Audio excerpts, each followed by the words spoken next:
کیوں کہا جاتا ہے امام کو عسکری؟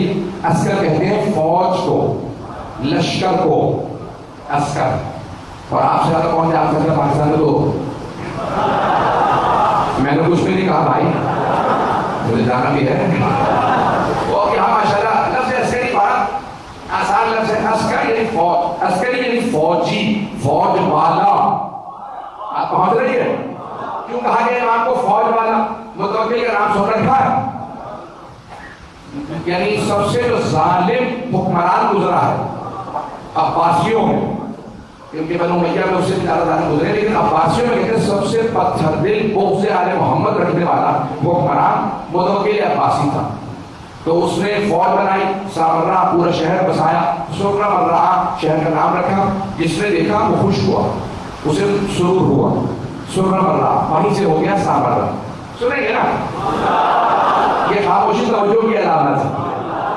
تو ایک مرتبہ اس نے پورا دجلہ کے ساتھ پورا شہر بسایا، نام سامرہ رکھا، سرہ مرہ سامرہ ہو گیا. اماموں کو وہیں بلا لیا، 10ویں امام کو کہا یہی رہے تاکہ کوئی انقلاب برپا نہ ہو جائے. اب یہ حکمران سارے اہل بیت سے بہت ڈر گئے تھے واقعہ کربلا کے بعد. ارے یہ 72 کے ساتھ بھی بیان کر دیتے ہیں، پتہ نہیں بات پہنچی ہے. ان کے دلوں میں بہت خوف تھا. ایک مرتبہ اماموں کو وہیں پہ اس نے 10ویں اور 11ویں امام کو بلا لیا اور بہت بڑی فوج بنائی. ابھی بھی جائیں آپ تو اس کا محل تھا، تو سارا یعنی دیواریں بہت موٹی موٹی سب کے سب بیٹھ گئی. تو وہاں پہ فوج تھی اس کی اور قید خانہ تھا. فوج سے کہا کہ یہ جو پہاڑی ہے یہ پہاڑ پہ سب چڑھ جاؤ. پورا جو پہاڑ تھا وہ فوج سے بالکل چھپ گیا. سب سے کہا اسلحے ہاتھ میں لے لو. بڑی بڑی تلواریں لی انہوں نے جیسے گرز، اور کہا میں اپنے مہمانوں کو لے کے آؤں گا.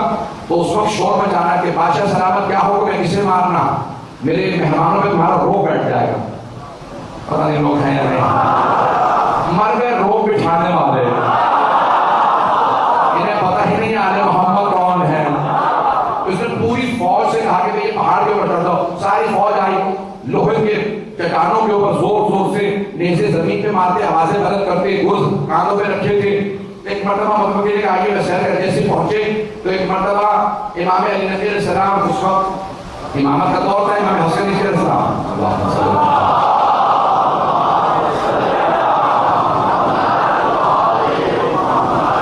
علیہ السلام بہت کم سن تھے، تو دونوں ساتھ ساتھ چل رہے ہیں. ایک مرتبہ لے کے آیا، سارے کے سارے فوجیوں نے، سپاہیوں نے اسلحہ زور زور سے چٹانوں پہ مارنا شروع کیا، آوازیں بلند شروع کر دی اور گرز اپنے ہاتھوں میں زور سے مارتے تھے، نیزے مارتے تھے، تلواریں چلاتے.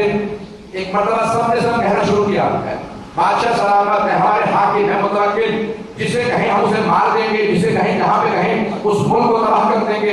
ایک مرتبہ متوکل مسکرانے لگا. امام علی علیہ السلام کو دیکھا کہ یہ میری فوج ہے. امام علیہ السلام نے کہا مجھے روب نہ دکھا.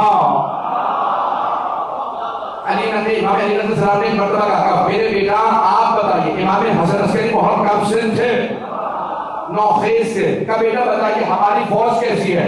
امام حسن عسکری علیہ السلام نے ہاتھ سے اشارہ کیا. ہاتھ کا اشارہ کرنا تھا، بادل چھٹنے لگے، زمین سے لے کے آسمان تک ملائکہ، بڑے بڑے ملائکہ جن میں ایک ایک پوری زمین اٹھا لے. زمین سے آسمان تک ملائکہ، بڑے بڑے وجود والے جن کے بہت بڑے بڑے ہاتھ تھے، کئی کئی ہاتھ تھے. کہا فرزند رسول جس شہر میں کہیں اٹھا کے لے جا، جس آدمی سے کہیں اس کی روح قبض کر لے، اگر کہیں تو متوکل کا اسی وقت مار دے. متوکل ایک مرتبہ ہوش ہو کے زمین میں گرا.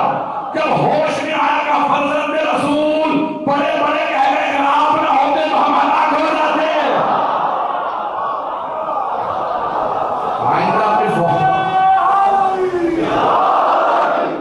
اپنی فوج سے کہیے آئندہ نہ. امام نے کہا خبردار آئندہ ہمیں خوف نہ دلانا. میرے بیٹے کے سامنے تمہاری فوج کچھ نہیں ہے. ایک اشارے میں پورے شہر کو ہمارے خادم ایسے ہیں. وہ افراد جو تعجب کرتے ہیں ارے امام ایسا کر سکتے ہیں، نہیں کر سکتے. امام کے خادم فرشتے ہیں. توجہ، ایک ایک فرشتہ اتنا بڑا ہے کہ پوری قوم نوح کو ایک پر میں لے گیا کئی میل آسمان پہ. اللہ نے کہا کہ آسمان کی مخلوقات ان کی اذانیں، ان کے مرغوں کی اذانیں سن رہی تھی. اب اللہ نے کہا دوبارہ پلٹا دو. ارے جن کے خادم ایسے ہوں ان ائمہ کی ولایت میں سوال نہ کرنا. حضرات آئے ہوئے انہیں گھبرا تو نہیں رہے حضرات. ائمہ کی امامت ہے، ولایت ہے، جن کے خادم اتنے بڑے ملائکہ ہو. سوچئے ان ائمہ کا مقام کیا ہے.